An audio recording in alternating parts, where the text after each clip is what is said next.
good morning. Welcome our beautiful day. Today is Friday.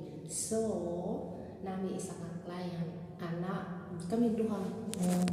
Dahon nami duha. Ako karon na ako yung tulo ka client. 8 to 11, then 12 to 3, then last na trabaho ko doon sa 2 hours ko.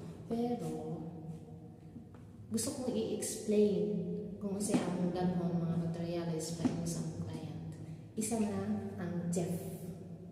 Pinaka-paborito ko to ng materials. And spray for the mirror, also for the wood. Dito kami dye.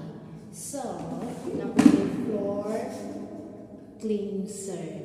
So, mabango to. Mas mabango pa sa boyfriend ko. And also, sabon. See? Sabon.